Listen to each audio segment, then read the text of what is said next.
Maxwell Garrett didn't believe in fate. 51 years on this earth had taught him that life was random, brutal, and rarely fair. Good people died too young. Bad people thrived. And sometimes a man spent 30 years welding pipelines across 3 states, building a life with a woman he loved, only to watch cancer take her in 18 months, while he stood helpless beside a hospital bed that smelled like disinfectant and defeat. That was 3 years ago. Lisa had been gone for 3 years, 2 months, and 16 days. But who was counting? He was counting. Every single day. December 24th, 2024. Christmas Eve, 7 p.m. The Walmart on Pine Street in Bakersfield, California, looked like a bomb had gone off inside a toy factory. Half the shelves stripped bare. Shopping carts abandoned in the middle of aisles like vehicular carnage. The floor sticky with spilled soda and tracked-in mud, and the particular grime that comes from 1,000 desperate shoppers hunting for last-minute presents they should have bought in November. Christmas music played on an endless loop. The same 12 songs that had been driving retail workers insane since the day after Halloween. Jingle bells and silent nights, and someone asking if you could hear what they could hear. Max could hear plenty. Screaming children, exhausted parents. The particular desperation of people who'd realized too late that Christmas morning was 12 hours away, and they still had shopping to do. He moved through the chaos like a ship cutting through choppy water. 6'2", 230 pounds. Broad shoulders that came from 3 decades of physical labor. Gray streaked through his dark beard. Weathered hands scarred from welding torches and motorcycle chains and the general wear of a life lived outdoors. He wore his leather vest over a black thermal shirt, the Redwood Riders MC patch across his back, VP rocker beneath it. Boots still dusty from this morning's ride. People got out of his way without thinking about it. Not because he looked threatening, because he looked solid, immovable. The kind of man who'd been taking up space in the world long enough to know exactly how much room he needed and to occupy it without apology. He wasn't here for himself. Max Garrett hadn't celebrated Christmas in 3 years, hadn't seen the point. Lisa had been the one who loved the holidays, who'd decorated their house until it looked like Santa's workshop had exploded in the living room, who'd baked cookies for every neighbor on their street and half the guys in the club, who'd made him wear ridiculous matching Christmas sweaters and take photos that she'd frame and hang on every available wall. Without her, Christmas was just another day, colder than most, lonelier than some. But Rosemary O'Malley had called him 2 hours ago in a panic, and when a 72-year-old Irish woman who'd lived next door to the Redwood Riders clubhouse for 20 years asked you for help, you helped. No questions, no hesitation. Rosie had been wrapping presents for her 7 grandchildren when she'd realized she had no batteries. Not a single AA in the house. 7 kids ranging from age 3 to 12. Every toy she'd bought required batteries. Remote control cars, musical instruments, light-up dinosaurs. The kind of gifts that seemed like a good idea in the store and revealed themselves as instruments of auditory torture approximately 3 minutes after being opened. Maxwell, she'd said on the phone, using his full name the way she always did. Rosie O'Malley didn't do nicknames. I can't drive at night anymore. My eyes, you know, and everything will be closed tomorrow. Please, I'll make you pot roast for a month. So here he was, navigating a Walmart that looked like the 7th circle of retail hell, hunting for batteries so 7 kids he'd never met could wake up Christmas morning to toys that actually worked. The electronics section was a war zone, half the inventory already gone. Display cases hanging open like broken jaws. Max found the battery display near the back wall, scanned the hooks, most of them empty, a few packs of AAs, some 9 volts, and there hanging on the very last hook, 2 packages of AA batteries. Duracell, 24 count. He grabbed them both, tucked them into the inside pocket of his vest. Mission accomplished. Now he just had to survive the checkout line and he could get back to the clubhouse. Back to the controlled chaos of his brothers getting into the whiskey and telling lies about rides they'd taken and women they'd charmed, and that one time in Nevada that definitely didn't happen the way anyone remembered it. He was halfway to the front of the store when something made him stop. Not a sound, not a sight, just an instinct. The kind of primal awareness that had kept him alive through bar fights and highway accidents, and 3 tours riding with clubs that didn't always play nice with the law. The feeling that something was wrong, that someone needed help. Max turned around, looked back toward the toy section he'd just passed, and saw her, a little girl, standing at the end of an aisle between the stuffed animals and the action figures, maybe 6 or 7 years old.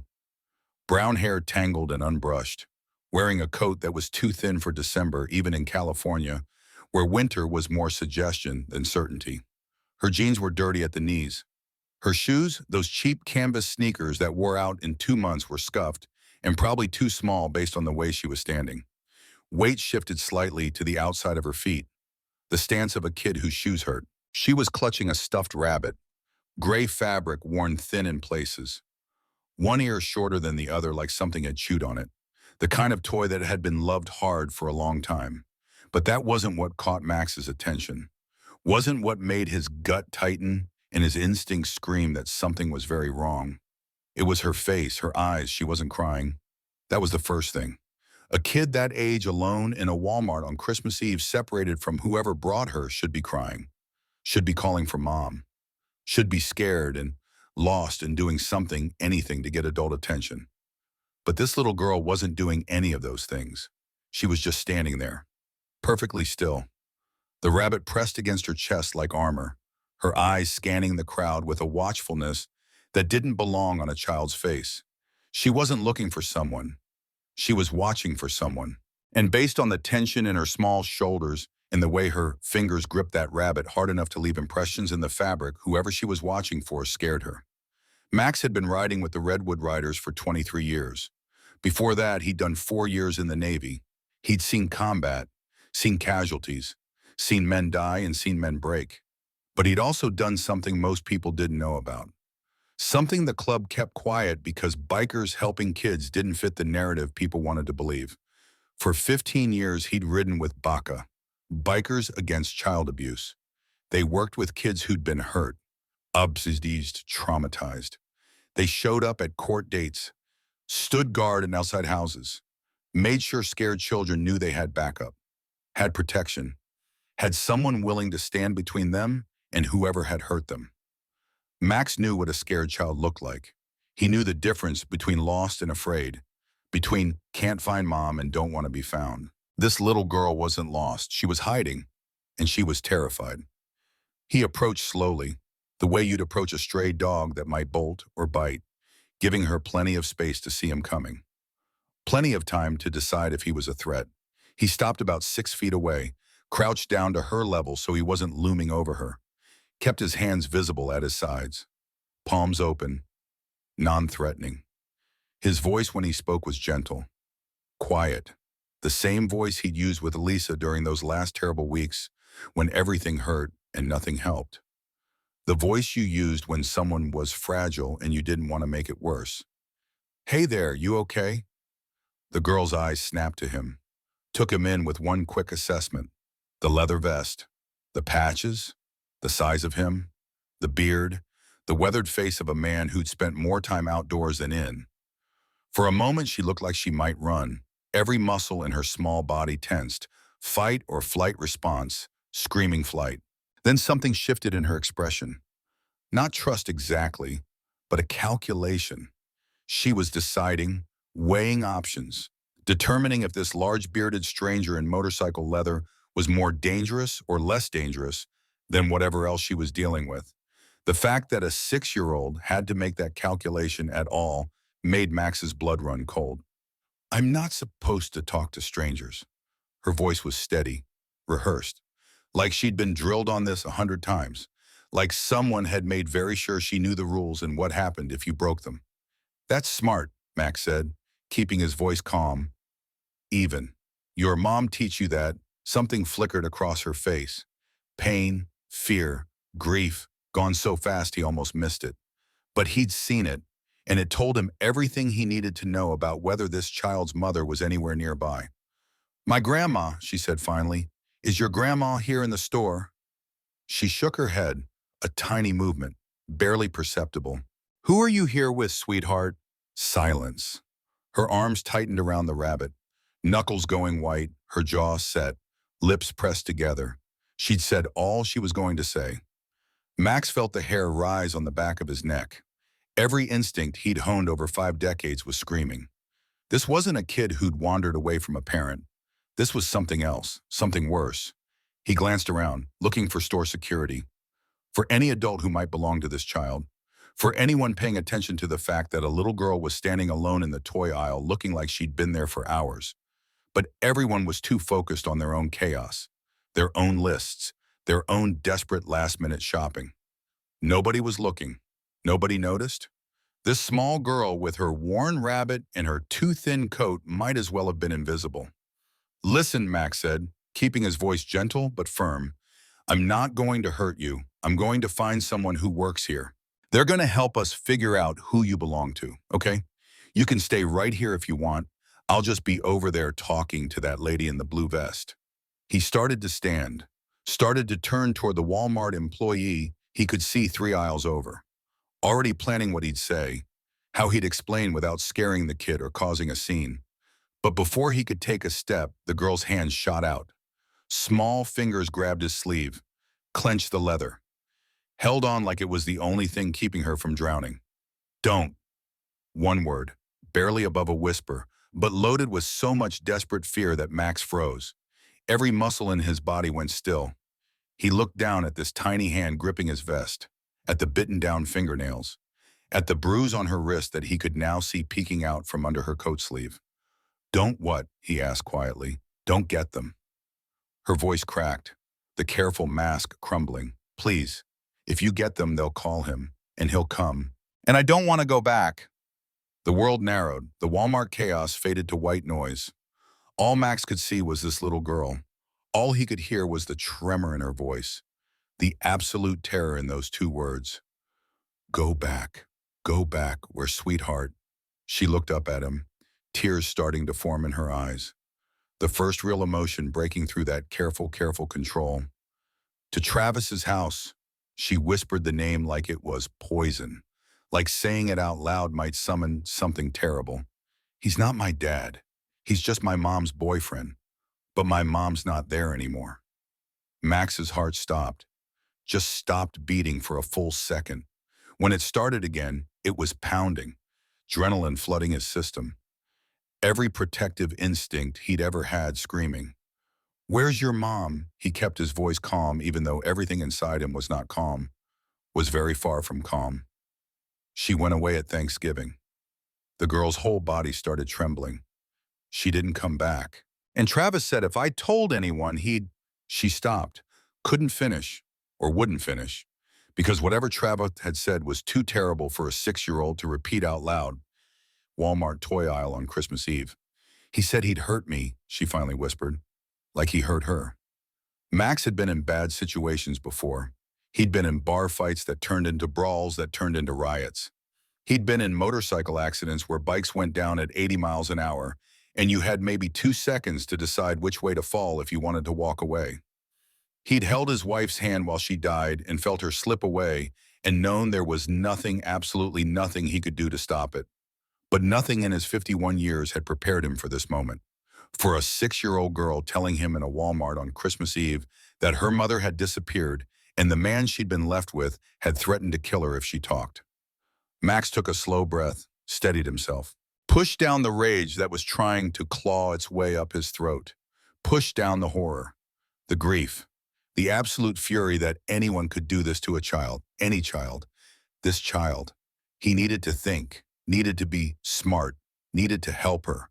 And to help her, he needed information. What's your name, sweetheart? I need to know your name so I can help you. She looked at him for a long moment, searching his face, looking for something. Trust maybe, or just the absence of threat. Whatever she found must have been enough because she finally answered. Cora, barely above a whisper. Cora Porter. Okay, Cora, I'm Maxwell. My friends call me Max. You can call me whatever you want. He kept his voice steady, gentle, the same voice he'd used with spooked horses and scared kids at Baca events. The voice that said, I'm safe.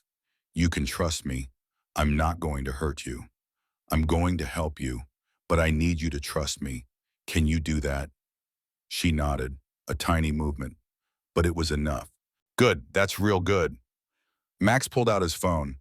First thing I'm going to do is call the police, not the store people, the real police. They're going to come here and make sure you're safe. And while we wait for them, I'm going to stay right here with you. I'm not going to let anyone take you anywhere. Okay. What if Travis comes? Her voice went smaller, younger. The voice of a child who'd been scared for so long, she couldn't remember what safe felt like. Max looked at this little girl, at Cora Porter, age 6, who'd been brave enough to run, who'd walked all day to get away from whatever nightmare she'd been living in, who'd ended up in a Walmart toy aisle clutching a worn rabbit and hoping someone would notice, hoping someone would help. He let his voice drop, low and steady and absolutely certain. Then I'll be standing between you and him. And Cora, I promise you. He paused, made sure she was looking at him, made sure she heard every word. Nobody is going to hurt you while I'm here. Nobody. She stared at him, this giant bearded biker in leather and boots. This stranger who'd crouched down in a toy aisle and asked if she was okay when everyone else had walked past without seeing. And something in her face finally cracked. The careful mask she'd been wearing crumbled. Tears started streaming down her cheeks, silent at first, then with shuddering breaths that shook her whole body. She'd been holding it in, probably for hours, maybe days, maybe since the moment her mother disappeared and she'd been left alone with a man who scared her. Left alone with threats and fear and no way out. Until now, until this moment, until someone finally saw her. I've been walking all day, she whispered through the tears. I snuck out this morning when Travis was sleeping. I didn't know where to go. I just kept walking. And then I got tired and I came in here because it was warm. And there were people. And I thought, she hiccuped, struggled for air. I thought maybe someone would find me. Max felt something crack open in his chest. Something he'd kept sealed shut for 3 years. Since Lisa died. Since he'd decided that caring too much about anything hurt too badly, and it was easier to just go through the motions. To exist without really living. To ride and work and breathe but never feel. But this little girl who'd been brave enough to run, who'd trusted her instincts that staying was more dangerous than leaving, who'd walked all day in shoes that hurt and ended up here, waiting, hoping, believing that somewhere in this chaos of last-minute shoppers and Christmas desperation, there was someone who would notice, someone who would care. Someone did find you, Cora. His voice came out rougher than he intended. I found you, and I've got you now. I promise you that. I've got you. He dialed 911. The call connected in 3 rings. Max gave his location, explained the situation in calm, measured tones. Child alone. Possible abuse situation. Mother missing. Suspect threats. Send officers immediately. No, he would not leave the child's side. Yes, he understood protocol. Send the officers. Now. The dispatcher said units were en route. 14 minutes. 14 minutes felt like forever when you were standing in a Walmart toy aisle with a 6-year-old who just told you her mother disappeared and she'd been threatened with violence if she talked. 14 minutes felt like eternity.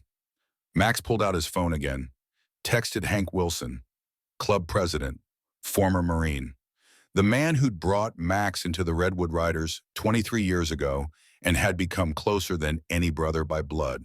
The text was simple. Direct, Walmart Pine Street. Found a kid. Bad situation. Need brothers. Come quiet. Hank's response came in 30 seconds. Rolling now. 8 brothers, 8 minutes.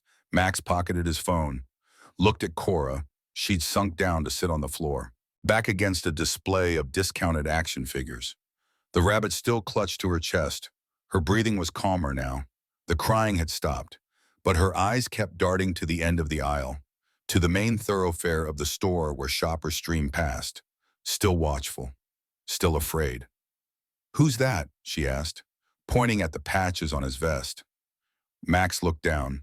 The Redwood Riders rocker, the club colors, the VP patch on his chest.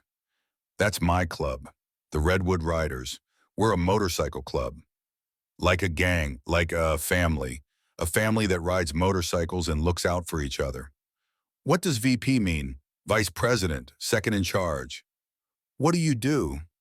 Max settled onto the floor beside her, keeping space between them, not crowding her, but close enough that she could see him, close enough that he could position himself between her and anyone approaching.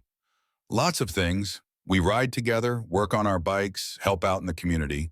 Every Christmas we do a toy run, collect toys for kids whose families can't afford presents. We work with organizations like Toys for Tots. Marines started that back in 1947. Good people doing good things. Do you have kids? The question hit harder than it should have. Max shook his head. Never had any of my own. My wife and I. He stopped, took a breath. We wanted kids, but it didn't happen, and then she got sick, and then she died, 3 years ago. He didn't know why he told her that. Hadn't talked about Lisa to anyone outside the club in years, but something about sitting on a dirty Walmart floor with a scared 6-year-old made the truth easier to speak. I'm sorry, Cora said quietly. Me too, kiddo. Me too. They sat in silence for a moment. The Christmas music played on. Jingle bells, silent night, peace on earth, goodwill toward men. All the pretty lies people told themselves this time of year. My mom used to say bikers were scary, Cora whispered. Max looked at her, this tiny girl with tangled hair and bruises she thought he hadn't noticed. We can be, to people who deserve it, but not to kids. Never to kids. Store security found them before the police did. A middle-aged man with a walkie-talkie and a name tag that said Steve. He looked stressed and underpaid and like he'd been dealing with Christmas Eve chaos for about 10 hours too long. Sir, we got a call about a child. Is there a problem here?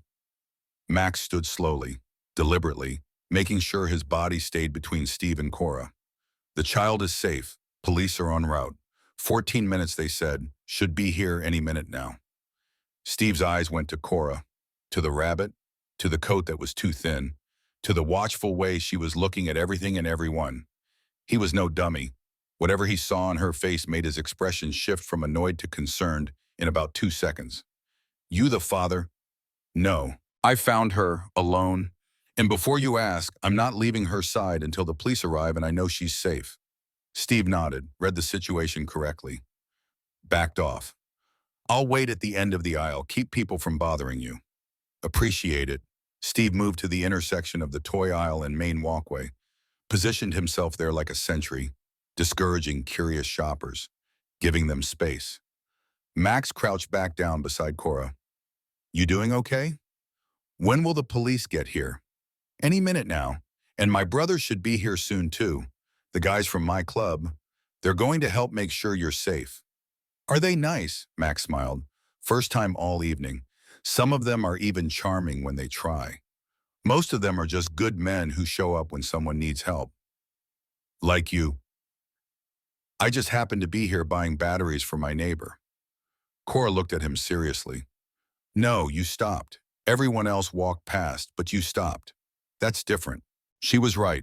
Max had stopped, had crouched down and asked if a little girl was okay when he could have just kept walking, could have grabbed his batteries and checked out and gone home to the clubhouse and never known.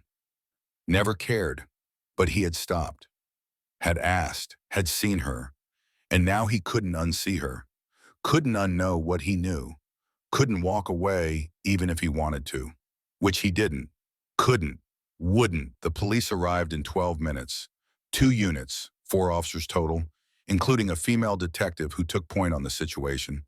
Her badge said Rosso. She looked to be mid-40s, Italian features, dark hair pulled back, eyes that had seen too much but somehow hadn't gone hard yet. Max stood as she approached, gave a brief summary, name, age, what Cora had told him, mother missing since Thanksgiving, man named Travis, threats, fear. The girl had run, had been walking all day. Detective Russo's expression didn't change, but something shifted in her eyes. Recognition. She stepped away, made a phone call, spoke quietly into her phone for maybe 2 minutes. When she came back, her face was grim. Mr. Garrett, I need you to understand something. You may have just saved this child's life. Max felt his stomach drop. What do you mean? Travis Porter has been on our radar for 6 weeks. We've suspected him in the disappearance of Sarah Porter, Cora's mother, since early December. Sarah was reported missing by her employer when she stopped showing up for work. When we investigated, Porter claimed she'd left voluntarily, said she'd abandoned her daughter and moved out of state. Russo's jaw tightened. We didn't have enough to hold him. Couldn't prove anything. And the child, she glanced at Cora, who was being examined by a paramedic who'd arrived with the police. He isolated her, made sure she was too scared to talk. Until today, Max said quietly. Until today. Until she walked out of that house and ended up here. Until you found her. Russo looked at him. Until you stopped and asked if she was okay.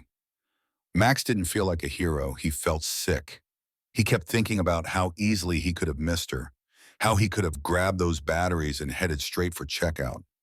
Never glancing down the toy aisle, never noticing a small girl standing alone with a rabbit. That was probably the only thing she'd been able to take when she ran. What happens now? Now we pick up Porter, and with Cora's testimony combined with whatever evidence we find at that house, Russo didn't finish the sentence. Didn't need to. The paramedic finished examining Cora, called Russo over. They spoke quietly. Max couldn't hear what they were saying, but he could see Russo's face go harder with every word.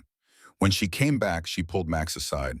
Dehydration, malnutrition, blisters on both feet, old bruises in various stages of healing, what looked like cigarette burns on her arms. And she keeps flinching when anyone moves too fast. Max's hands clenched into fists. He had to consciously relax them, had to push down the rage, the absolute fury, because losing his temper here now in front of Cora wouldn't help her, would only scare her. Where does she go tonight? Social services is on their way. Foster care placement. Emergency. No. The word came out harder than Max intended. He took a breath, modulated. Detective, it's Christmas Eve. That little girl just escaped a nightmare. She doesn't know me from Adam, but she trusts me right now. If you put her in a stranger's house tonight, Mr. Garrett, I understand your concern, but there are protocols. What if I can find a better option?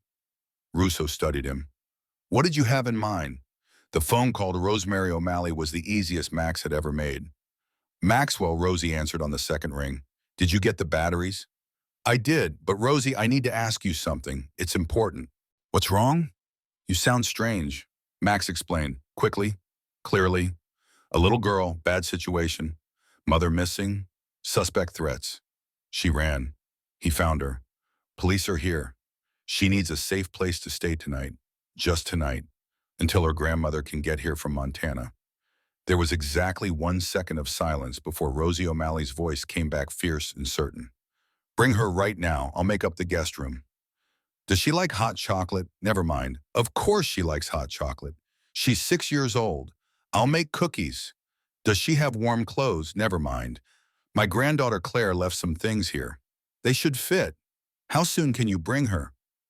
Max felt something unknot in his chest. About 30 minutes, if the detective here approves. Detective Russo did approve, after a phone call to social services. After a quick background check that confirmed Rosemary O'Malley had no criminal record and was indeed a retired elementary school teacher with 7 grandchildren of her own.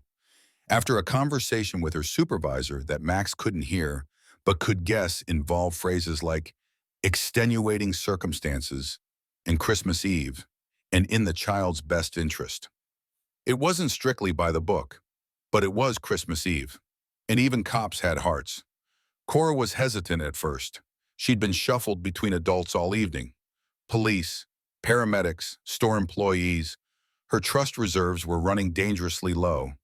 But when Max crouched down and told her about Rosie, about the warm house and the hot chocolate and the guest room with stuffed animals borrowed from Rosie's grandchildren, something in her eyes flickered.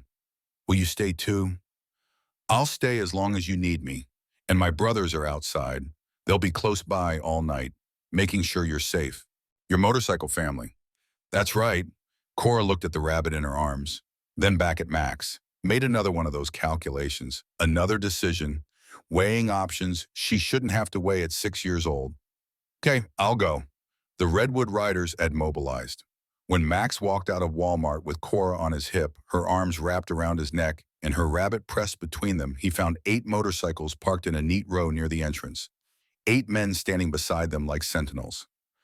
They'd come quiet as requested. No roaring engines, no aggressive posturing, just presence, just support, just backup. Hank Wilson stepped forward, President patch on his chest, former Marine bearing still evident in his posture. He looked at Max, then at the small girl in his arms. She okay? She will be. What do you need? Escort to Rosie's place. And I need brothers on rotation tonight. Quiet, discreet. Just eyes on the house until her grandmother gets here. Hank nodded once. Done. Anything else?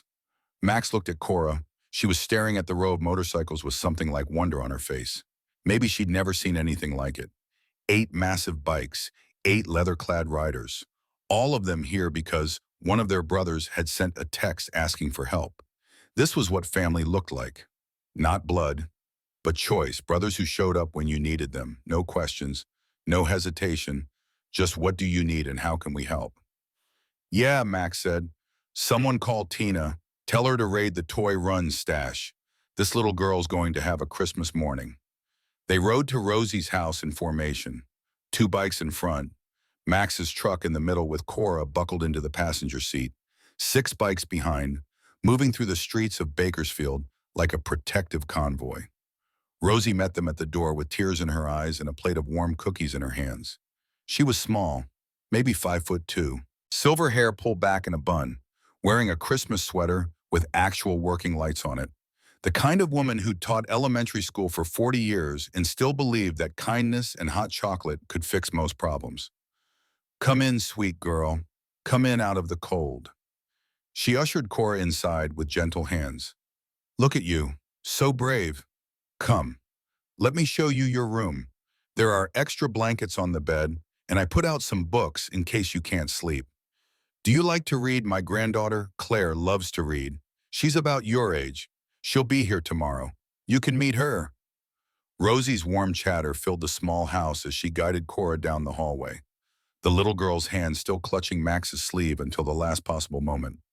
Only when she saw the guest room decorated with soft lights and a collection of stuffed animals that Rosie's grandchildren had contributed did she finally let go.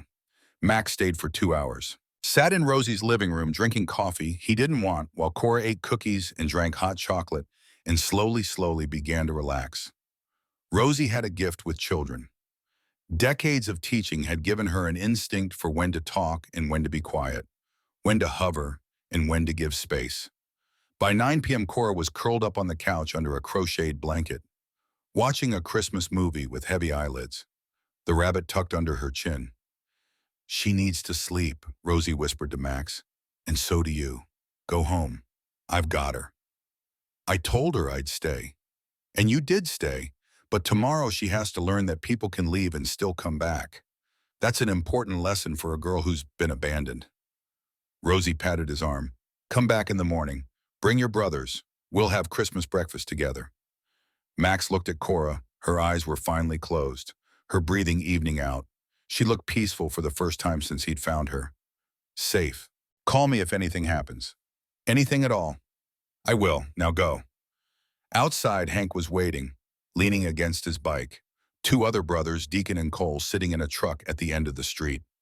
First watch, Max asked. 3-hour rotations. 2 men at a time. We'll keep it quiet, keep it subtle. But if anyone comes looking for that little girl, they'll find us first. Max nodded. Travis Porter, that's the name. If the cops haven't picked him up yet, we'll handle it. Hank's voice was flat, final. Nobody hurts kids, not on our watch. Max climbed on his bike, started the engine. The familiar rumble usually brought him comfort. Tonight it just felt loud, wrong, like everything was too bright and too sharp, and his skin didn't fit right.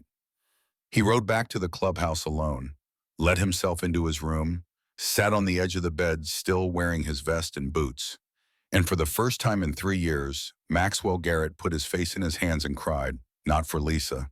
Though God knew he still missed her every single day, but for a 6-year-old girl named Cora Porter, who'd been brave enough to run, who'd walked all day in shoes that hurt, who'd stood in a Walmart toy aisle hoping someone would notice, someone would care, someone would help, and for the mother who'd disappeared, Sarah Porter, who'd probably tried to protect her daughter and paid for it with her life, who'd left behind a little girl who now clutched a worn rabbit and flinched when people moved too fast and had to calculate whether strangers were dangerous before deciding if she could trust them. Max cried for all of it, for the unfairness, for the cruelty, for the fact that evil existed in the world and sometimes it won. Sometimes it took mothers away from daughters. Sometimes it hurt children. Sometimes it left scars that never fully healed. But he also cried because today, just today, on Christmas Eve in a Walmart toy aisle, evil hadn't won. One little girl had escaped, had been found, had been helped. And tomorrow morning she'd wake up safe, in a warm bed, in a house full of stuffed animals and hot chocolate, and an Irish grandmother who believed kindness could fix things. It wasn't enough, could never be enough to make up for what had been done to her. But it was something. It was a start. Max wiped his face, took off his vest, lay back on the bed, stared at the ceiling, and thought about a little girl he'd known for 3 hours who'd already changed something fundamental in him, who'd cracked open the careful walls he'd built around his grief and let light in for the first time in 3 years. Tomorrow was Christmas, and for the first time since Lisa died, Max Garrett had a reason to care. Sleep didn't come. Max lay on his bed in the darkness of his room at the clubhouse, still wearing his jeans and thermal shirt, staring at the ceiling and listening to the sounds of his brothers in the common room down the hall. Laughter, music, the clink of bottles, Christmas Eve tradition. Every year they gathered, told stories, got drunk enough to forget that most of them had nowhere else to go. No families waiting, no Norman Rockwell Christmas mornings in their future. Just the club, just each other, just this. It had been enough for 3 years, since Lisa died, since Max had stopped pretending he cared about holidays or traditions or any of the things that used to matter when he had someone to share them with. But tonight felt different. Tonight he couldn't stop thinking about a 6-year-old girl sleeping in Rosie O'Malley's guest room. Couldn't stop seeing her face, those watchful eyes, that careful way she'd calculated whether he was dangerous before deciding to trust him. Couldn't stop thinking about her mother, Sarah Porter, 32 years old, disappeared at Thanksgiving, according to Cora, though Detective Russo had said Sarah was reported missing in early December. Timeline didn't quite line up, which meant either Cora's memory was off or Travis Porter had been lying about when Sarah disappeared. Max would bet everything he owned on Travis Porter being a liar. His phone buzzed. Text from Hank. First watch checking in. All quiet. Girls asleep. Rosie says she went down around 10. No nightmares yet. Max typed back. Keep me updated. Anything changes, I want to know. Roger that. Max set the phone on his chest, closed his eyes. But every time he started to drift, he'd see Cora's face, hear her voice. I don't want to go back. Small and scared and so desperately hoping that someone would listen. At 2:47 a.m. his phone rang. Max grabbed it on the first ring. Hank's name on the screen. What's wrong? Nothing's wrong, just thought you'd want to know. Travis Porter was arrested 15 minutes ago. Joint Task Force hit his house. Detective Russo says they found evidence. Lots of it. Max sat up, swung his legs over the side of the bed. What kind of evidence? She didn't give me details. Just said it's bad, real bad. They're holding him without bail. Flight risk, danger to witnesses. Cora's safe. Cora's safe, still asleep. Rosie checked on her 20 minutes ago. Kid hasn't moved. Max exhaled slowly. Good, that's good. You coming back over? No point. Let her sleep. I'll be there first thing in the morning. Cole and Deacon are on until 6, then I'll take over with Jake. Thanks, brother. That's what we do. Hank hung up. Max sat in the darkness holding his phone. Travis Porter in custody. Evidence found. Cora safe. It should have felt like victory. Should have felt like the end of something. But Max knew better. This wasn't the end. This was just the beginning. Because evidence meant investigation. Investigation meant questions. Questions meant Cora would have to relive everything. Would have to tell strangers what happened. Would have to testify eventually if it went to trial. And somewhere out there, maybe buried in the desert or hidden in a shallow grave or dumped in a location they hadn't found yet, was Sarah Porter's body. A mother who tried to protect her daughter and paid for it with her life. Max lay back down, didn't sleep, just watched the ceiling and waited for dawn. Christmas morning arrived cold and gray. December in California didn't usually mean snow or freezing temperatures, but it meant fog. Heavy coastal fog that rolled in overnight and turned everything ghostly and uncertain. Max was up at 5:30, showered, changed into clean jeans and a Redwood Riders t-shirt under his vest, made coffee in the clubhouse kitchen that was strong enough to strip paint. Tina Miller showed up at 6 with 2 large garbage bags full of wrapped presents. She was 48 years old, had been married to one of the brothers for 12 years before he died in a highway accident, and had stayed with the club because leaving would have meant losing the only family she had left. She ran the toy runs, organized the charity events, made sure that every Christmas kids whose families were struggling had something to open, made sure the club didn't just take from the community but gave back. "Heard we have a special delivery this morning," she said, setting the bags on the table. "How'd you hear? Hank called me at midnight, said we needed to raid the stash for a 6-year-old girl.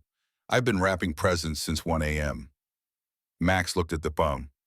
"Tina, you didn't have to." "Yes, I did. That little girl has been through hell. She deserves to wake up on Christmas morning and find something good." Tina pulled out packages wrapped in slightly mismatched paper. Whatever she'd been able to scrounge at midnight on Christmas Eve. "I got books, art supplies, a warm coat that should fit, new shoes, and this." She held up a stuffed rabbit, new, clean, gray fabric with both ears intact and button eyes that hadn't been loved half to death yet. "Figured she could use a friend for her old one," Tina said quietly. "Something that's hers, that nobody can take away." Max felt his throat tighten. "Thank you." "Don't thank me. This is what we do. We take care of people who need taking care of." By 7 a.m., 10 Redwood Riders were assembled at the clubhouse. Hank had called them in, explained the situation, asked who wanted to come to Rosie's for Christmas breakfast and present delivery. Every single one had volunteered. They rode over in a convoy, 10 bikes, Max's truck carrying the presents, moving through empty Christmas morning streets where normal families were still asleep or just waking up to open presents under trees and houses that smelled like pine and cinnamon. Rosie's house was already awake, lights on, the smell of bacon and coffee drifting out. Max could see movement through the front window. Rosie in her kitchen. And there, sitting at the kitchen table in borrowed pajamas, was Cora. She looked up when the motorcycles pulled up outside, saw the line of bikes, the men dismounting. For a second, Max saw fear flicker across her face. Too many big men, too much noise, too much everything. Then she saw him. Recognition. Relief. She ran to the front door. Rosie opened it. Cora stood on the porch in bare feet and pajamas that were slightly too big, hair still tangled from sleep, but her eyes were bright, alive, different from last night. "Max, you came back. Told you I would." He crouched down on the porch, eye level. "I know. How'd you sleep?" "I had a nightmare, but Miss Rosie gave me warm milk with honey and sat with me until I fell back asleep." "That was nice of her." "She's really nice, and she makes really good cookies. And she let me help make the bacon this morning, even though I'm not very good at it." Max smiled, first real smile and he didn't know how long. "Can we come in? My brothers brought you some things?" Cora looked past him at the line of bikers standing by their motorcycles. 10 large men in leather. Any one of them could have been terrifying to a 6-year-old who just escaped from a man who'd hurt her. But something in her face shifted. Calculation again. Reading the situation. Then she nodded. "Okay, but you have to promise they're nice. I promise. These are the best men I know." They filed into Rosie's small house, one by one. Boots left on the porch, moving carefully, quietly, trying not to take up too much space, trying not to be overwhelming. Hank went first, crouched down in front of Cora, extended his hand. "I'm Hank. I'm the president of the Redwood Riders. Max is my brother, and that makes you family. So if you need anything, anything at all, you let us know." "Okay." Cora shook his hand solemnly. "Okay." Tina came next. She didn't crouch, just smiled. Woman to girl. "I'm Tina. I brought you some presents. Christmas presents. Because everyone deserves presents on Christmas morning. Cora's eyes went wide. For me, for you. They set up in Rosie's living room, the small space suddenly full of large men trying very hard to be gentle, trying very hard to make a scared little girl feel safe instead of overwhelmed. Tina had outdone herself. Cora unwrapped each present with careful hands, like she was afraid they might disappear if she moved too fast. The books made her smile. The art supplies made her gasp. The warm winter coat made her cry. "It's so warm," she whispered, running her hands over the fleece lining. "I've never had a coat this warm." "Now you do," Tina said, "and it's yours, to keep." But the present that broke her was the stuffed rabbit. Cora held it in her hands, looked at her old rabbit sitting on the couch, worn and loved and missing part of an ear.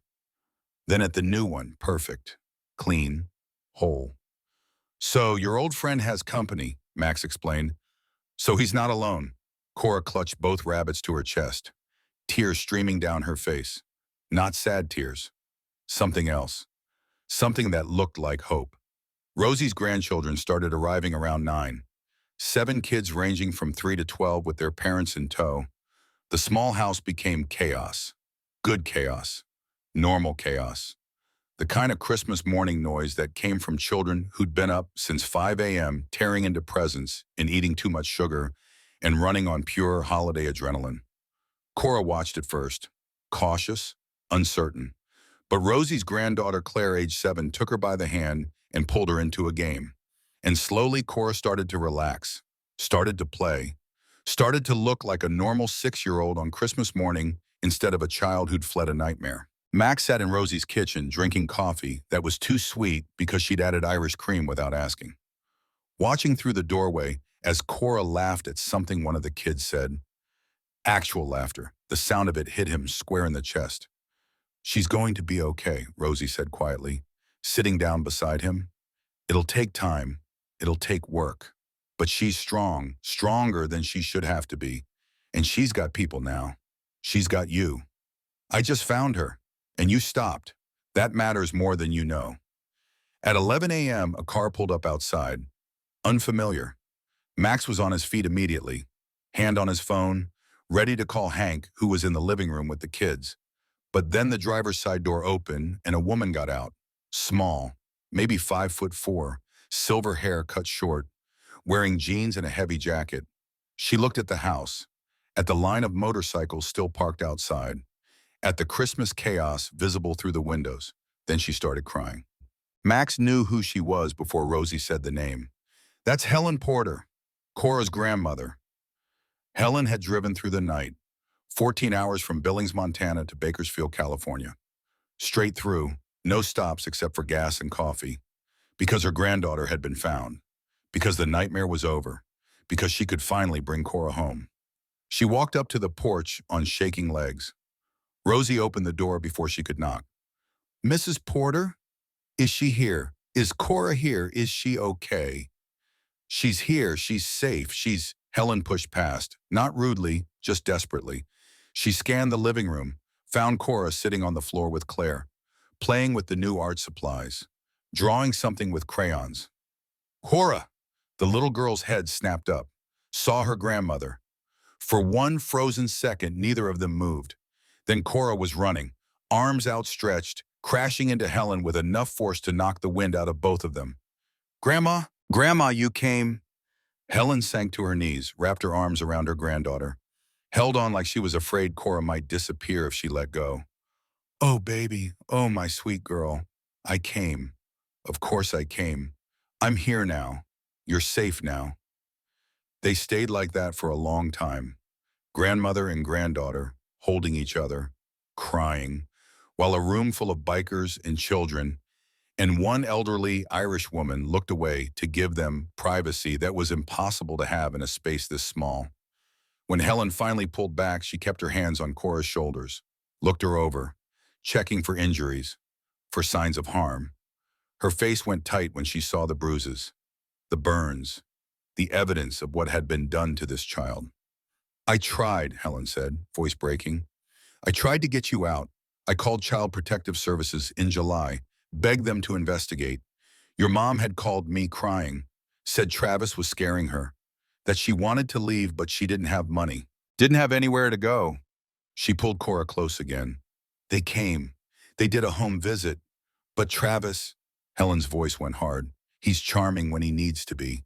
Convinced the caseworker everything was fine, that Sarah was just stressed, that I was an interfering grandmother trying to cause trouble. They closed the case. Helen looked up, found Max standing in the doorway. You're the one who found her. Yes, ma'am. The detective told me, said a biker found Cora at Walmart, stayed with her, called the police, kept her safe. Helen's eyes filled with tears again. Thank you. Thank you for seeing her, for not walking past. Max didn't know what to say, didn't trust his voice, just nodded. Helen turned back to Cora. Baby, I need to ask you something. It's going to be hard, but I need to know, when's the last time you saw your mama? Cora's face crumpled. Thanksgiving. We were supposed to go to your house for Christmas. Mom said we were leaving. She had bags packed and everything, hidden in her closet. But then the day before we were supposed to leave, Travis found them. She took a shuddering breath. They fought, really bad. And then Mom sent me to my room and told me to put my headphones on and not come out no matter what I heard. So I did. I put my headphones on and I played music really loud. But I could still hear yelling, and then it got quiet, and when I came out the next morning, Mom was gone, and Travis said she'd left, that she didn't want me anymore, that she went away and wasn't coming back. Helen's face had gone white. And you believed him. I didn't want to, but she was gone. All her stuff was gone, and I kept waiting for her to come back or to call, and she didn't. And Travis said if I told anyone, if I said anything about the fighting or the yelling, he'd make sure I disappeared too. Max felt sick, felt rage building in his gut. Travis Porter had killed Sarah. Had to have.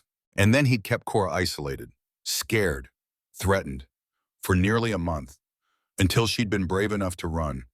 Helen was crying, silent tears streaming down her face. I'm so sorry, baby. I'm so sorry I couldn't get you out sooner. I'm so sorry I didn't try harder.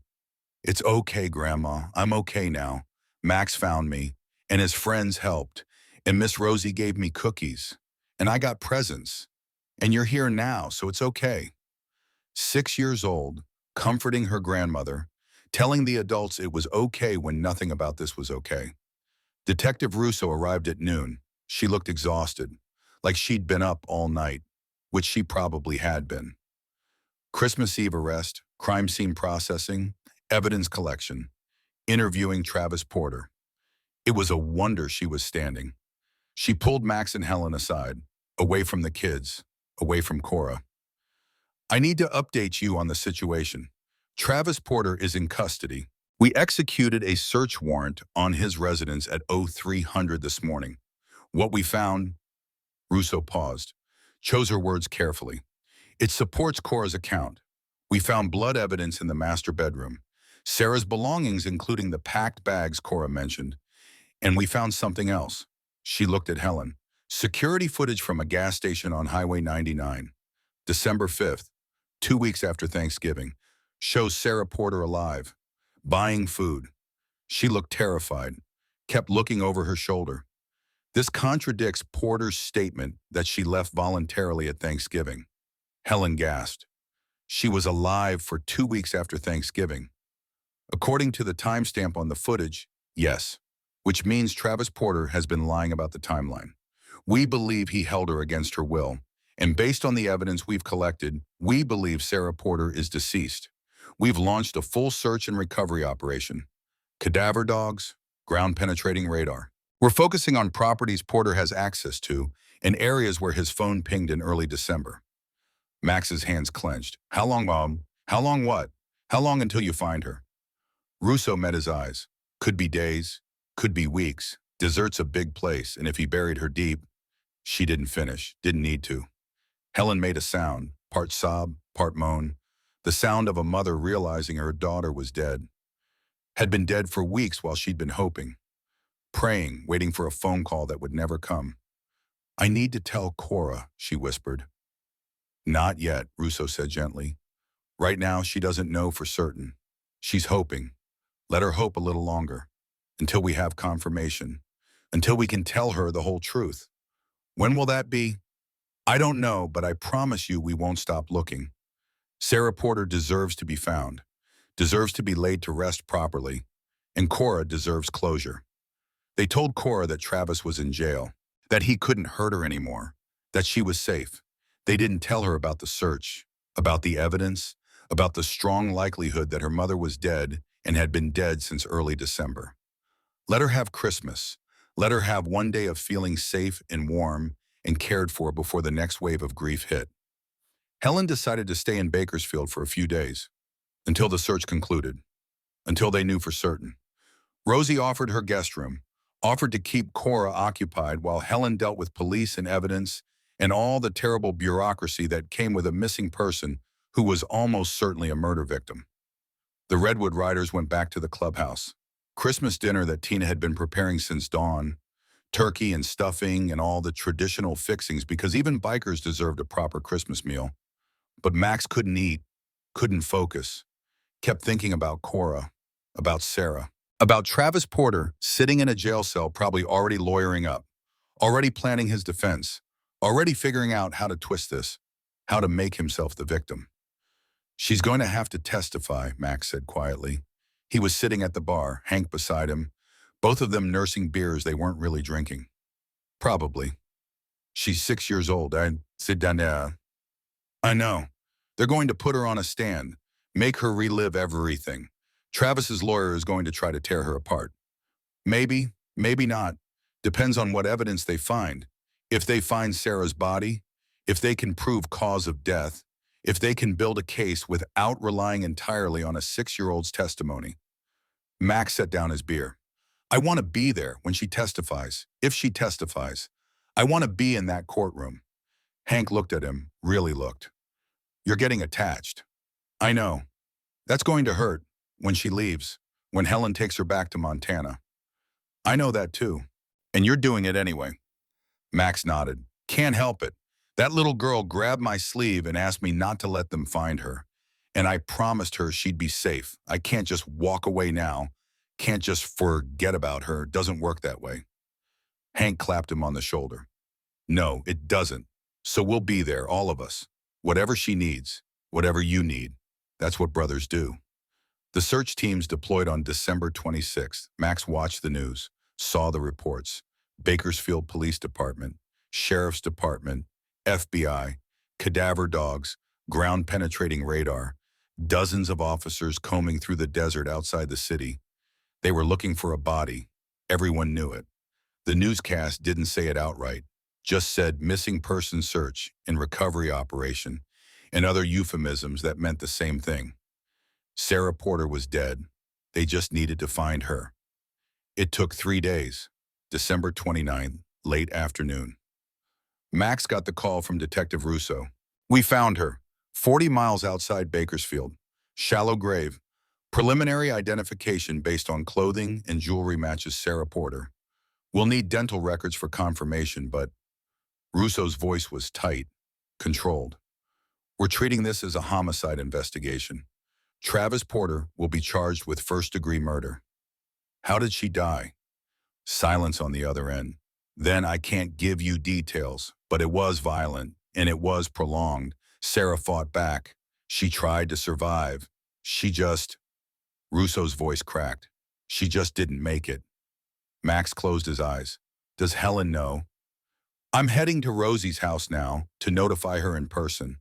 I wanted to call you first. Thought you'd want to be there. I'm on my way. He beat Russo to Rosie's house by 5 minutes. Helen was in the living room with Cora. They were doing a puzzle. Something simple. 100 pieces.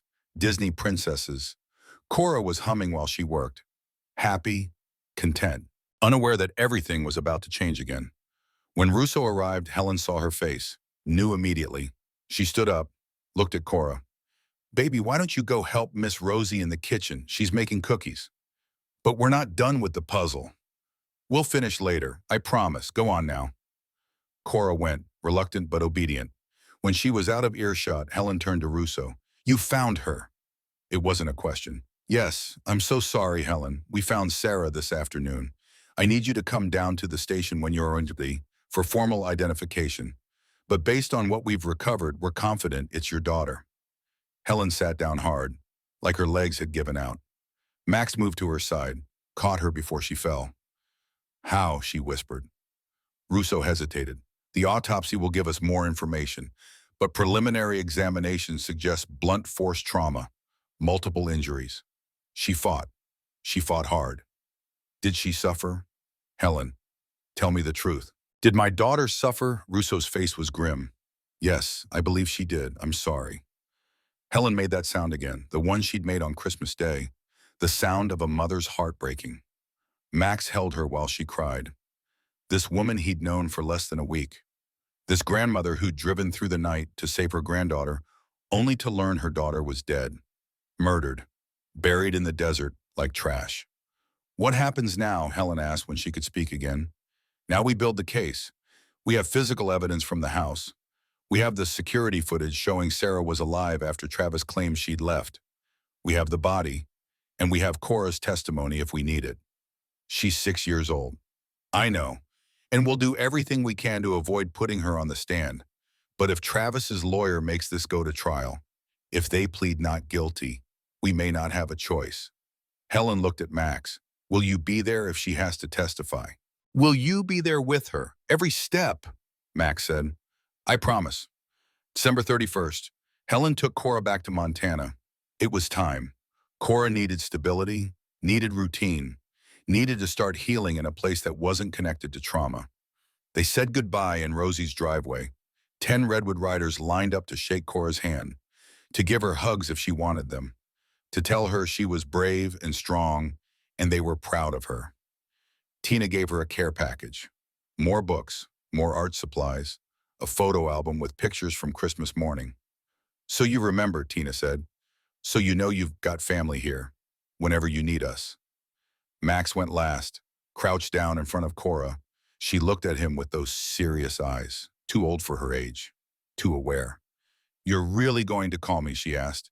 Every week, I promise. And you'll visit, try to stop me. Cora threw her arms around his neck, held on tight. Thank you for finding me. Thank you for not walking away. Max hugged her back. This tiny girl who'd changed something fundamental in him, who'd cracked open the walls he'd built around his grief and let light in for the first time in 3 years. Thank you for being brave enough to grab my sleeve. They pulled apart. Cora climbed into Helen's car, buckled in, the new rabbit on one side, the old rabbit on the other, ready for the 14-hour drive back to Montana, back to a life that would be different now, harder, but safer. Helen started the engine, pulled out of the driveway. Cora waved through the back window until the car turned the corner and disappeared. Max stood in the street, watching them go, feeling the absence like a physical ache. Hank came up beside him. You okay? No, but I will be. She's going to need you in the months ahead, when the trial happens, when she has to face everything. She's going to need you there. I know, and I'll be there, whatever it takes. They went back to the clubhouse, back to normal life, back to work and rides and the daily routine of being a Redwood rider. But Max's phone stayed close, always charged, always on, waiting for the weekly call from Montana, waiting for updates from Russo about the case, waiting for word that they needed him. Because Cora Porter had grabbed his sleeve on Christmas Eve and whispered, please don't let them find me. And Maxwell Garrett had made a promise, had sworn she'd be safe, had given his word. And a man's word was all he had, especially when a 6-year-old girl was counting on him to keep it. 3 days into January, Detective Russo called with news. Travis Porter's lawyer was claiming self-defense, saying Sarah had attacked him with a knife, that he'd defended himself, that her death was accidental. Tragic, but not murder. There was just one problem with that story. Security footage from a Home Depot on December 9th showed Travis Porter buying a tarp industrial strength bleach and a shovel. The timestamp was clear. December 9th, the day before Sarah died, according to the autopsy. Premeditation, planning, evidence that Travis had prepared for murder before it happened. The self-defense claim collapsed, but it meant this was going to trial. meant Cora would probably have to testify, would have to sit in a courtroom and tell strangers what Travis had done, what she'd seen, what she'd heard, what she'd survived. Max called Helen that night, told her what Russo had said, told her he'd be there, that the Redwood Riders would be there, that Cora wouldn't face this alone. "Thank you," Helen whispered. "Thank you for caring about her, for seeing her as more than just another case. She's not a case to me, never was. She's family." And that was the truth. Somehow in the space of one Christmas Eve night, in a Walmart toy aisle, while a scared little girl clutched a worn rabbit and hoped someone would notice, Maxwell Garrett had found something he'd thought was lost forever. Purpose, connection, family, not blood, but choice. A little girl who'd grabbed his sleeve and changed his life, and a promise to keep her safe no matter how long it took, no matter what it cost. That was worth fighting for, worth staying for, worth everything. Montana in January was colder than anything Cora had ever experienced. Helen's house sat on the outskirts of Billings. 2 bedrooms, a fenced yard, a golden retriever named Biscuit, who'd been Helen's companion since her husband died 5 years ago. The dog took to Cora immediately, followed her from room to room, slept at the foot of her bed, seemed to understand that this small human needed extra protection. Max got the first phone call on January 3rd, Sunday evening, 7 p.m. He'd been expecting it, hoping for it. But when his phone rang and the Montana area code showed up, his heart still jumped. "Max," Cora's voice, small, uncertain. "Hey, kiddo, how you doing?" "Okay, I guess. Montana's really cold, and there's snow. I've never seen real snow before." "You like it?" "I don't know yet. Biscuit likes it. He runs around and gets snow on his nose, and then he sneezes, and it's funny." Max smiled, sat back in his chair in his room at the clubhouse. "Sounds pretty great. Grandma says I start school next week.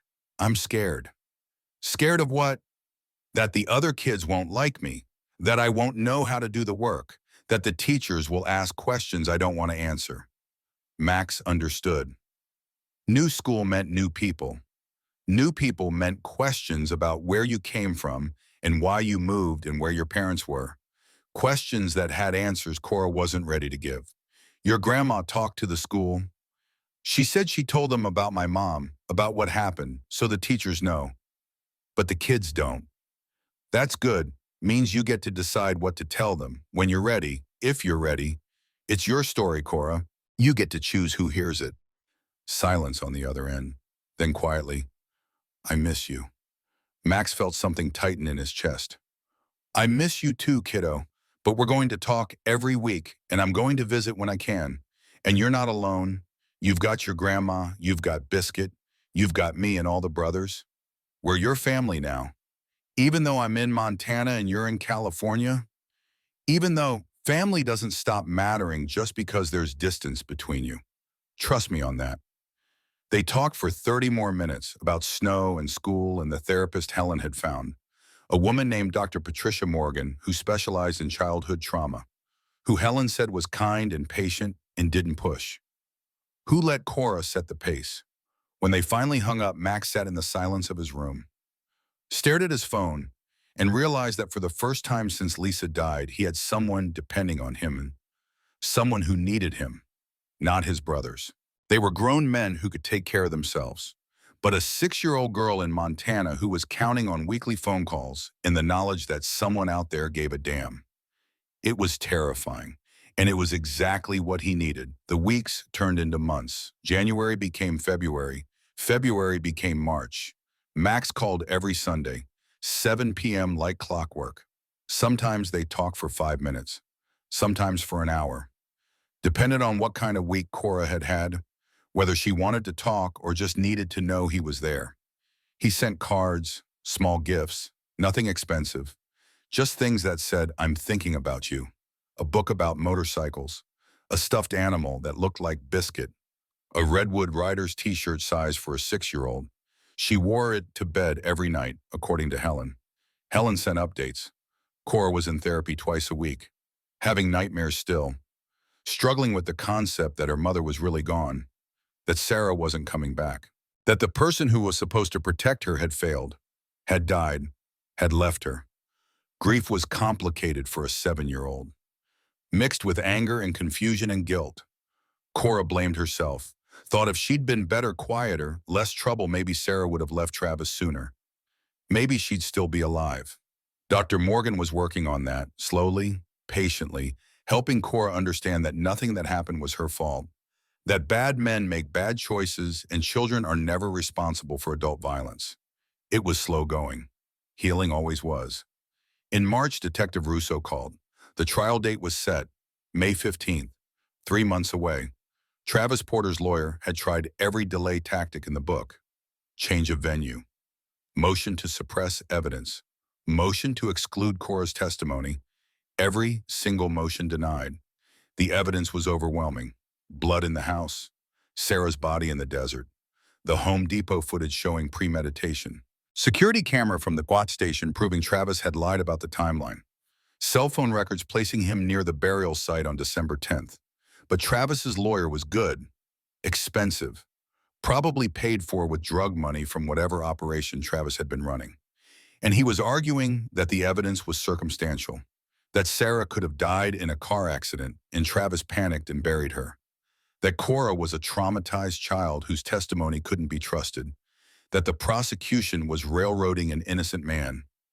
It was garbage, but it was effective garbage. Meant the prosecution needed Cora's testimony, needed her to tell the jury what she'd heard, what Travis had threatened, what life had been like in that house. Will she have to see him, Max asked, in the courtroom? Will she have to look at Travis? Unfortunately, yes. The defendant has a right to face his accuser. We can arrange the seating so she doesn't have to look directly at him, but she'll know he's there. She's 7 years old. I know, believe me, I know, but the jury needs to hear from her, needs to see her, needs to understand what Travis Porter did to this child.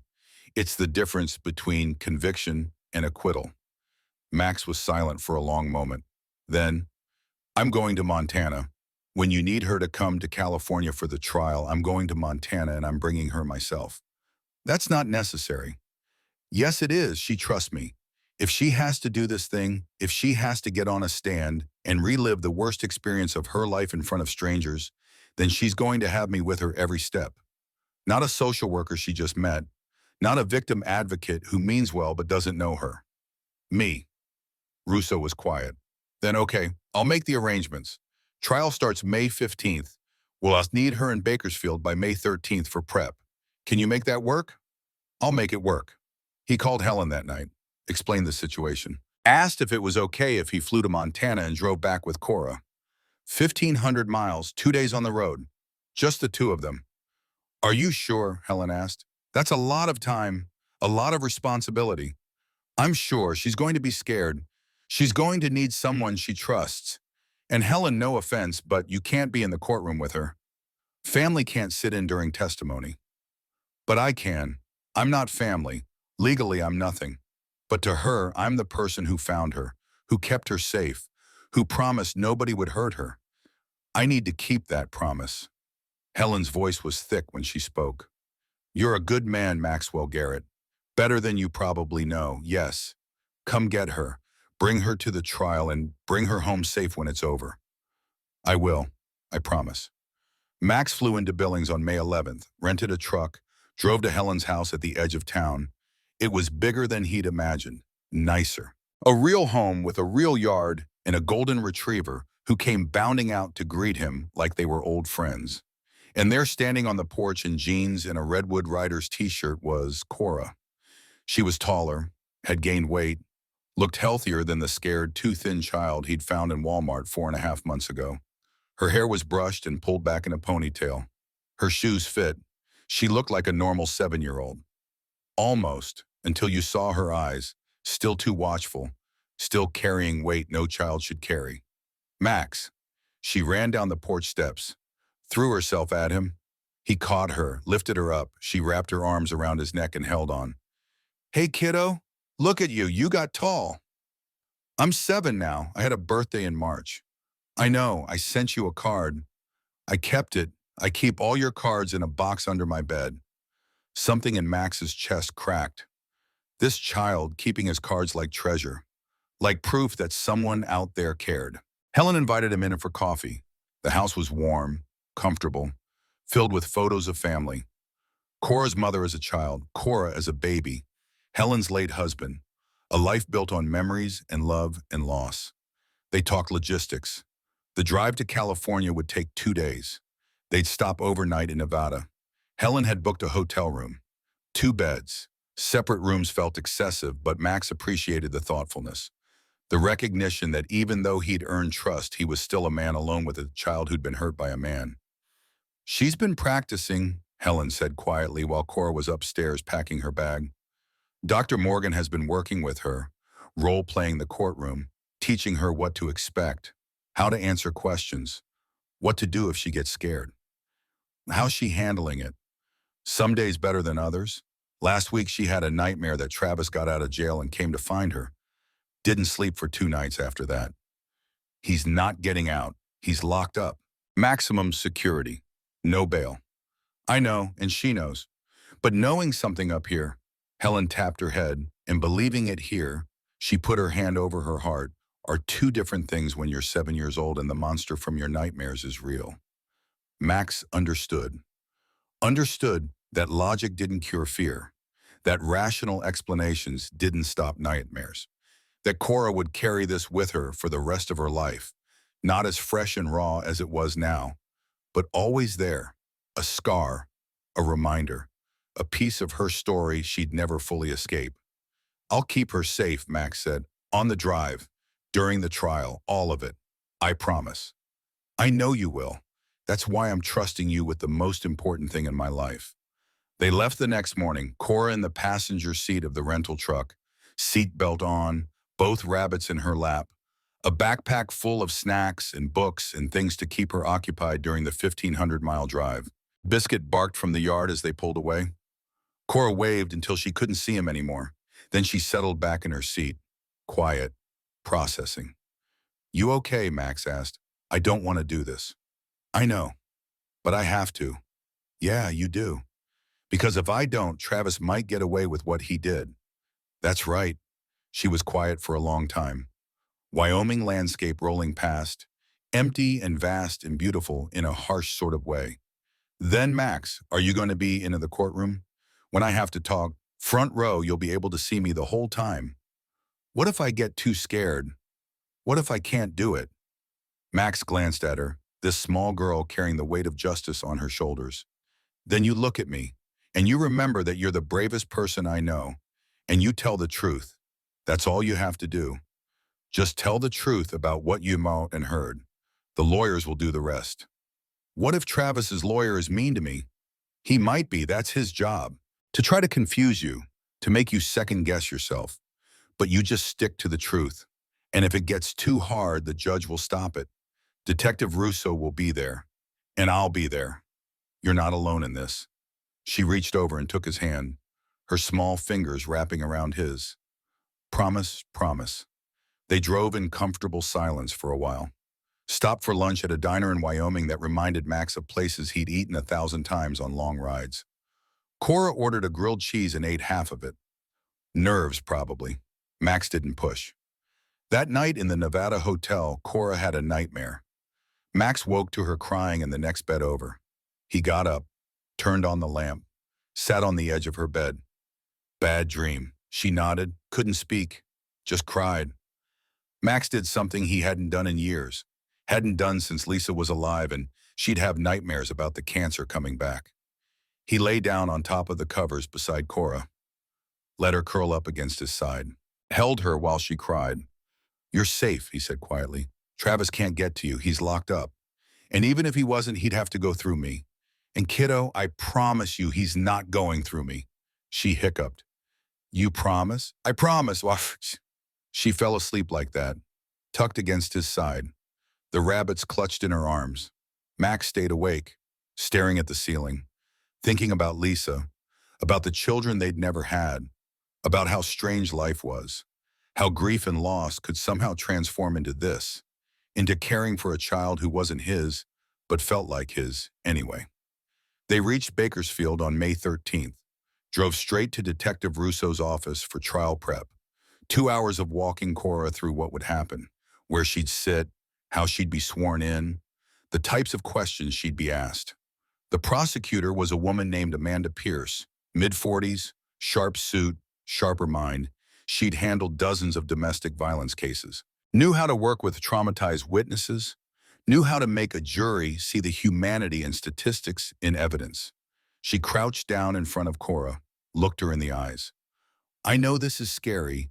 I know you don't want to be here, but you're going to help me make sure Travis Porter never hurts anyone else. Can you do that? Cora nodded. I'll try. That's all I ask. You just tell the truth. Tell the jury what you saw and heard, and I'll take care of the rest. They rehearsed over and over, Cora sitting in a chair, Amanda asking questions, gently at first, then more pointed, teaching Cora to answer clearly, confidently, to not let the defense attorney shake her. It was exhausting. By the time they finished, Cora looked ready to collapse. Max took her to Rosie's house. The elderly woman had insisted they stay with her, had Cora's old room ready, had made cookies and hot chocolate, and created a space that felt safe. The Redwood Riders came by that evening, one by one, to see Cora, to tell her they'd be there, that she had backup, that an entire motorcycle club would be sitting in that courtroom tomorrow, showing the world that this little girl mattered. Tina brought a stuffed animal, a small wolf. For courage, she said, wolves protect their pack, and your pack now. Cora clutched the wolf, added it to her collection of rabbits, creating an army of stuffed animals to face down the monster. The trial started on May 15th. The courtroom was packed. Media, victim advocates, Travis Porter's family who insisted he was innocent, and filling 3 entire rows on the prosecution's side, 15 Redwood Riders in leather vests and boots, silent, watchful, making it very clear where their loyalty lay. Travis Porter looked different from Max's imagination. Smaller, less threatening, he wore a suit, had cleaned up for trial, hair combed, trying to look respectable, trying to look like someone incapable of murder. But Max saw through it, saw the calculation in his eyes, the way he looked at Cora when she entered the courtroom. Not with remorse, not with guilt, with annoyance, like she was an inconvenience, a problem to be managed. The trial lasted 4 days, evidence presented, witnesses called, Sarah's co-workers testifying about her fear in the weeks before she disappeared. The gas station attendant who'd seen her on December 5th and thought she looked terrified. The forensic pathologist who described her injuries in clinical terms that still made half the courtroom flinch. Cora was called on day 3. Max watched her walk to the stand. So small, so alone up there. The bailiff swore her in. Amanda Pierce approached with a gentle smile. Can you state your name for the record? Cora Porter. Her voice was barely above a whisper. The judge asked her to speak up. She tried again. Cora Porter. How old are you, Cora? 7. I turned 7 in March. And do you know why you're here today? To talk about Travis and my mom. Amanda walked Cora through the timeline. Thanksgiving, her mother's disappearance, the packed bags, the fighting, the threats Travis had made. Cora's voice stayed steady. She looked at Max in the front row every few minutes, drawing strength. Then the defense attorney stood for cross-examination. He was younger than Amanda, aggressive, the kind of lawyer who believed the best defense was making the witness look unreliable. Cora, you were only 6 years old when these events allegedly occurred. Is that correct? Yes. And 6-year-olds sometimes have trouble remembering things accurately, don't they? I remember. But you were scared. You said so yourself. And when we're scared, our minds can play tricks on us, make us think we heard things we didn't actually hear. I heard him. He said he'd hurt me like he hurt my mom. But you didn't actually see him hurt your mother, did you? Cora's face crumpled. No, she sent me to my room. She told me to put my headphones on. So you don't actually know what happened that night. You just know your mother was gone the next morning. Objection. Amanda was on her feet, badgering the witness. Sustained. Counselor, move on. The defense attorney tried different angles, suggested Cora might have misunderstood, might have been coached, might be remembering things wrong. Each question designed to chip away at her credibility. Max watched Cora's hands shaking, watched her grip the edge of the witness box. She looked at him, eyes pleading. He gave her a thumbs up, mouth, "You've got this." She took a breath, straightened her spine, and when the defense attorney asked his next question, her answer was clear, firm, certain. I know what I heard. I know what Travis said. And I know my mom wouldn't just leave me. She loved me. He hurt her. And then he tried to hurt me. But I ran, and Max found me, and now you have to make Travis pay for what he did. The courtroom went silent. The defense attorney blinked, tried to recover, but the damage was done. The jury had seen a 7-year-old girl face down her abuser's lawyer and not back down. Amanda Pierce stood. No further questions, Your Honor. Cora was excused. She climbed down from the witness stand on shaking legs. Max met her in the aisle, picked her up, carried her out of the courtroom, while the Redwood Riders created a wall between her and the cameras, between her and Travis Porter, between her and anyone who might want to hurt her again. Outside, Cora buried her face in Mac's shoulder and sobbed. I did it. I told them. I did what you said. You did perfect, kiddo. You were so brave, so strong. I'm so proud of you. Detective Russo found them in the hallway. That was incredible. She was incredible. The jury believed every word. What happens now? Now the defense rests, closing arguments tomorrow. Then jury deliberation. Could be hours, could be days. We wait. The jury deliberated for 3 hours, came back with their verdict at 4 p.m. Guilty, first-degree murder, all counts. Travis Porter showed no emotion, just stared straight ahead while the judge read the verdict. While Amanda Pierce allowed herself a small smile. While Sarah Porter's mother, watching from the gallery, broke down crying. Sentencing was set for 2 weeks later, but the mandatory sentence for first-degree murder in California was 25 years to life. Travis Porter was going to prison, was never getting out. It was over, really over.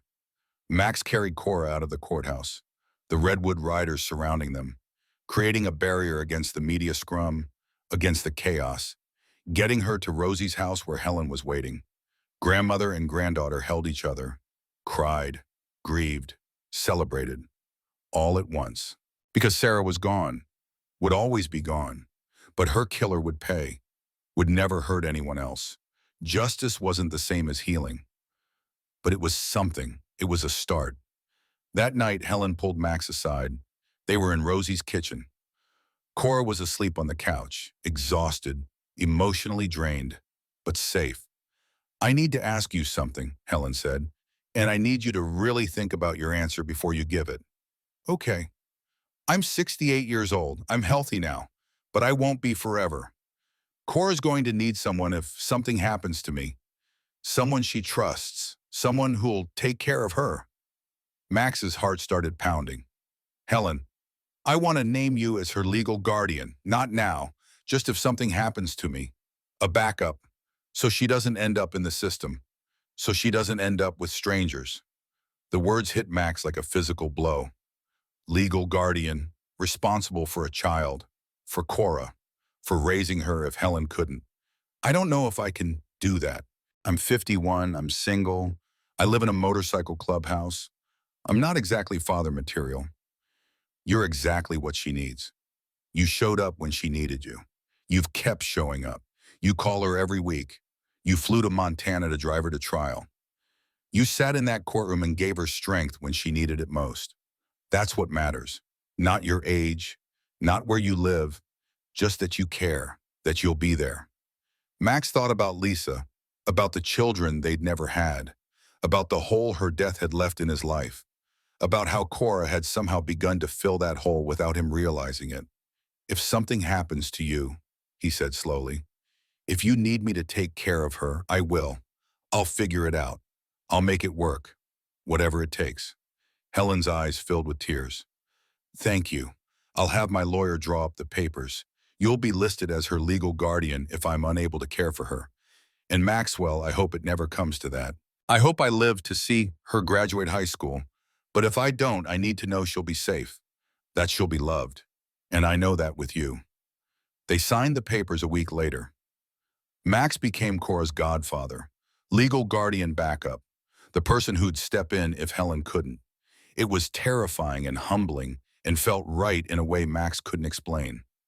Cora flew back to Montana with Helen, Back to therapy and school and the slow work of healing. Max drove back to California with a heart that felt fuller than it had in 3 years. December 24th, 2025. 1 year to the day since Max had found Cora in Walmart. The phone rang at 7 p.m. Max answered on the first ring. Max, Merry Christmas Eve. Hey kiddo, Merry Christmas Eve to you too. How you doing? Really good. I got all A's on my report card, and I made the soccer team, and Biscuit learned a new trick. Want to hear? Absolutely. She put the phone near Biscuit. Speak. The dog barked.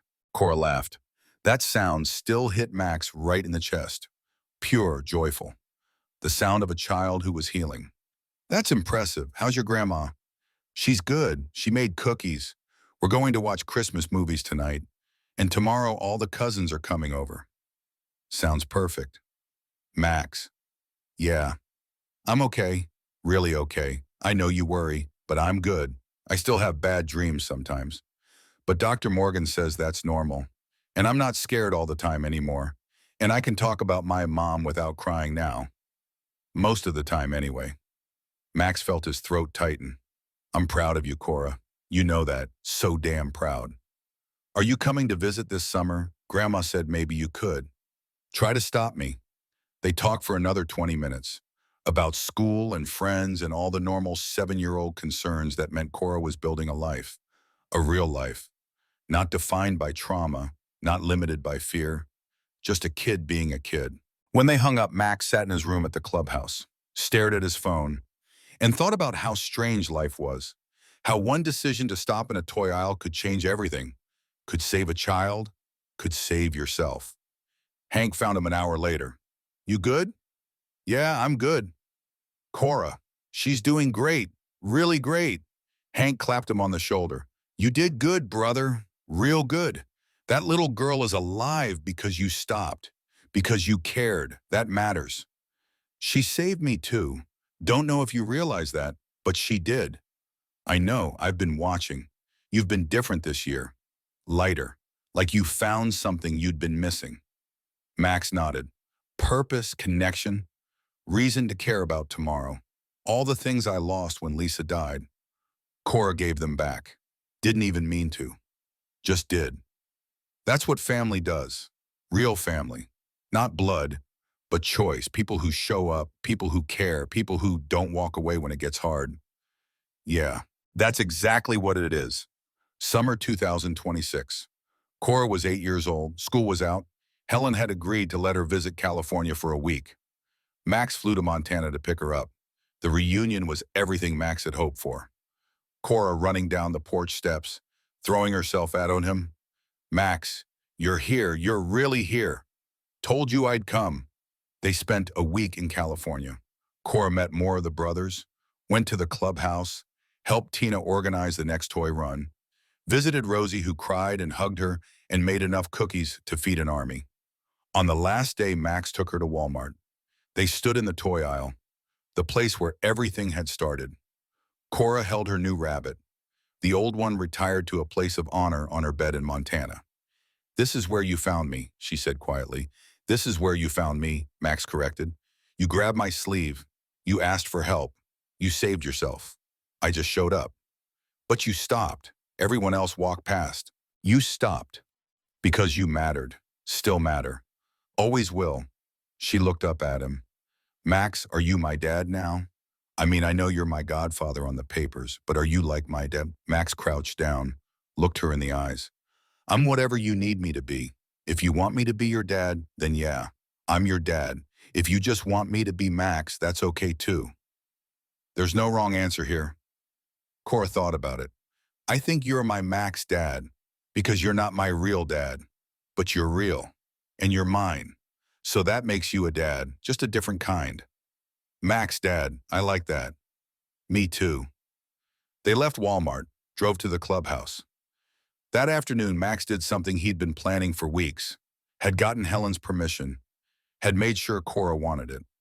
He put Cora on the back of his motorcycle, proper helmet, leather jacket 3 sizes too big, sitting behind him holding on tight, and they rode, slowly, carefully, around the block, through the neighborhood. Nothing dangerous, nothing fast, just a little girl and her Max dad on a motorcycle, creating a memory, building a life. When they got back to the clubhouse, Hank was waiting, camera in hand. Had to document this. First ride, historic moment. Cora beamed. Can we do it again tomorrow? We can do it every day this week if you want. That night, the Redwood Riders had a barbecue. Cora ate hot dogs and played with the brothers' kids and laughed until her sides hurt. She looked healthy, happy, whole. Max watched her from across the yard, felt something settle in his chest. Peace, contentment, the knowledge that he'd done something right, something that mattered, something that would echo through this little girl's life in ways he'd never fully see. Tina came up beside him. You know what the best part of all this is? What you saved her, and she saved you. That's what family does, saves each other. Max nodded. Yeah, that's exactly what family does. December 24th, 2026. 2 years to the day. The phone rang at 7 p.m. Max answered immediately. Max, Dad, Cora's voice. Excited. Happy. Merry Christmas Eve. Merry Christmas Eve, kiddo. How's Montana? Cold, but good. I made the honor roll this semester, and I got the lead in the school play. And Biscuit is teaching the new puppy tricks. New puppy. Grandma surprised me. His name is Scout. He's a golden retriever like Biscuit. He's really dumb, but really cute. Max laughed. Sounds perfect. How's therapy? Dr. Morgan says I'm doing really well. I only have to go once a month now. She says I'm resilient. That's a big word. It means I bounce back. You are resilient. You're the most resilient person I know. Max, Dad? Yeah, I'm happy. I know that sounds weird because of everything that happened, because of Mom, but I am. I'm happy. Is that okay? Max felt tears burn his eyes. That's more than okay. That's everything. Your mom would want you to be happy. She'd want you to have a good life. You're honoring her by living it. I think about her every day, but it doesn't hurt as much anymore. That's how healing works. It doesn't mean you forget. Just means you learn to carry it better. They talked until Cora had to go, until Helen needed her help setting the table for Christmas Eve dinner, until life called her back to the business of being an 8-year-old with a family who loved her and a future that looked bright. When Max hung up, he sat in the silence.